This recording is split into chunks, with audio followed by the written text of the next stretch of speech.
Slot's future in doubt, who will be the next Chelsea manager, quick roundup of Real Madrid, and a look into last night's fixtures. So let's get started. Arne Slot could face the Sun. Now this season for Liverpool and Arne Slot hasn't been the best.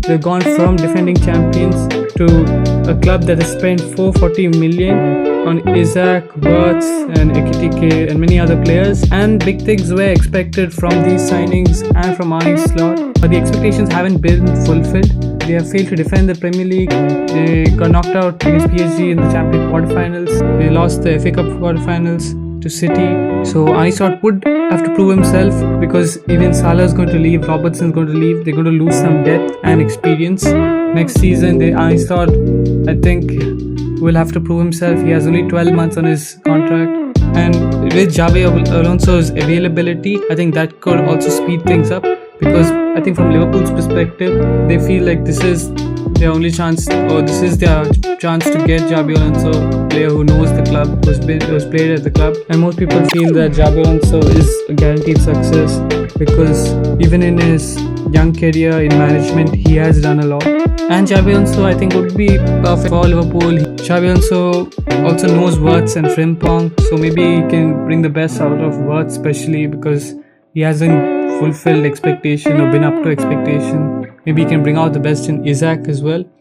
So Arne Slot has that pressure in him. I think if it wasn't for Xabi Alonso's availability, Liverpool wouldn't have sacked Arne Slot. But I think it's only because of this. That's why Arne Slot's future is in doubt. Now when it comes to Chelsea manager news, so let's get into every single manager that's been linked to Chelsea, which is a lot. So let's start with Andoni Iraola. There has been a feeling that he'd be the next Chelsea manager, with the ownership also saying that they want the next manager to have Premier League experience. But now there's rumours that Crystal Palace are more likely to get him. And I felt that if Andoni were to come, there would have to be a shift in philosophy, because Chelsea have been working towards this position-based football. And with Andoni Iraola, it's more about running. And there's a stat that Chelsea have been outrun by every Premier League team in every match this season. So there's that to worry about. So would Andoni be able to translate his ideas onto the team? So I think he's more likely to go to Crystal Palace now. So let's look into the next manager. You have Marco Silva. He's out of contract with Fulham this summer. There's rumour that Fulham may offer him a 3-year deal. When it comes to Marco Silva, I don't feel like he is the right fit for Chelsea. Now he's worked at Hull City, Watford, Everton, and now Fulham, and it's never the top clubs in England, and it's always been like relegation battles. And with Fulham, maybe a little bit better. He is a little bit pragmatic, and I think he's not the perfect fit for Chelsea. I just hope that it's just a rumour made by his agent or someone, so that he can get a better contract with Fulham. So moving on to two other options who we looked at, and both are not going to happen because they have come out and said. Xavi Hernandez was one of the managers who we looked at, and he would have fit the ownership's idea of position football, and it would be an easy transition from Maresca to him. But it seems that his representatives have come out and said that he doesn't want England right now in this stage of his career.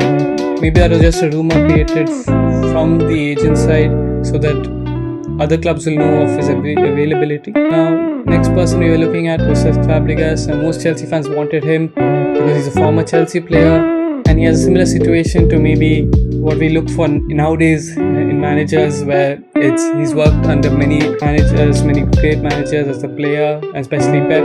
That's why he would be able to bring that type of success to a club. He too is a position-based manager, so under Como, he's taken them almost to Champions League football. It's a historic season for them. But he's come out saying that he'll stay in Como and wouldn't be joining Chelsea anytime soon. And last but not least, Xabi Alonso.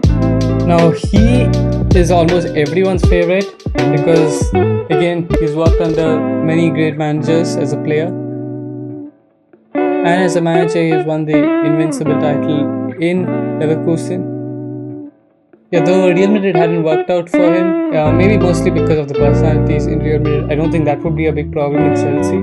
There's a feeling that Xabi Alonso would bring success to Chelsea. He may switch to a 3 at the back, and also there's rumours that he would want to have a little bit more say in recruitment. I don't know if he'll get that, if there's one reason the managers that I have mentioned don't want to join the club, is because they won't have a say in recruitment, or there's no long-term security for the managers. That would be one of the reasons why Chelsea might find it hard and then end up with a manager who no one's expecting. So let's see who Chelsea's next manager is going to be. Let me know what you guys think about each manager, and yeah, let's move on to the next one. Now let's talk about Real Madrid. Yesterday, after I posted the video about Real Madrid fight clubs, the incident and everything, there were reports that there has been another fight between Valverde and Tchouaméni. Now, Valverde, it seems, suffered head trauma and had to be taken to the hospital. Now, he'll be out for like 10 to 14 days, so he's going to miss out at Clasico. And the club has said they'll open disciplinary proceedings against Tchouaméni and Valverde. Now, Valverde later on came out with a statement saying that it was during an argument he accidentally hit a table, and the truth has been blown out of proportion, and at no point he hit a teammate. So now we don't know what the previous reports are trying to say, so what's the truth here? But Real Madrid have a lot of problems right now, and the fight club stuff is true. So let me know what you guys think, and make sure to watch yesterday's video as well. I spoke about it. Now coming on to yesterday's results, Aston Villa trashed Forest 4-0 with goals from Watkins, Emi Buendia and John McGinn, now making it 4-1 on aggregate, and now Aston Villa could win the Champions League and make 6th place in the Premier League, or qualifying spot for the Champions League. The next fixture was Freiburg and Braga. Freiburg defeated Braga 3-1 and taking the aggregate to 4-3. So Freiburg and Aston Villa will be the Europa League final. When it comes to the Conference League, Crystal Palace won 2-1 with Shakhtar, taking the aggregate to 5-2, and Valenciano won 1-0 against Strasbourg. So the aggregate would be 2-0. And the Conference League final will be Rayo Vallecano and Strasbourg. So yeah, that's all for Untitled Football News. Make sure to like the video and to subscribe, and I'll see you guys tomorrow. Yeah, and thank you.